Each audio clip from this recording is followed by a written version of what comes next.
ഏശയ്യാ 24:4. ഭൂമി ദുഃഖിച്ച് ക്ഷയിച്ചു പോകുന്നു, ലോകമാകെ വാടിക്കൊഴിയുന്നു.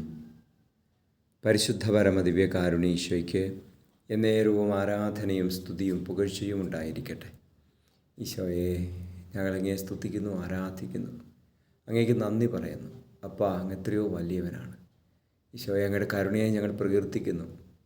ഈശോയെ, അങ്ങ് എത്രയോ കാരുണ്യവാനാണെങ്കിലും ഞങ്ങളുടെ പാപം വഴി ഭൂമിയിലും ആകാശത്തിലും നാശം കൊണ്ടുവരികയാണല്ലോ. ഈശോയെ, കരുണ തോന്നണമേ, ലോകത്തിൻ്റെ മേൽ കരുണ തോന്നണമേ. ഭൂമി മനുഷ്യൻ്റെ പാപം മൂലം ദുഃഖിച്ച് ക്ഷയിച്ച് താറുമാറായി പോകുന്ന ഞങ്ങൾ കാണുന്നു. കരുണ തോന്നണമേ അപ്പ. ഈശോയെ, ലോകമാകെ വാടിക്കൊഴിയുന്ന അവസ്ഥയിൽ നിന്ന് ഉണർവിലേക്ക് ഉയർത്തണമേ, പ്രത്യാശ നൽകണമേ. നമ്മുടെ കർത്താവ് മിശിഹായുടെ കൃപയും പിതാവായ ദൈവത്തിൻ്റെ സ്നേഹവും പരിശുദ്ധാത്മാവിൻ്റെ സഹവാസവും നിങ്ങളോടുകൂടി ഉണ്ടായിരിക്കട്ടെ, ഇപ്പോഴും എപ്പോഴും എന്നേക്കും. ആമേൻ.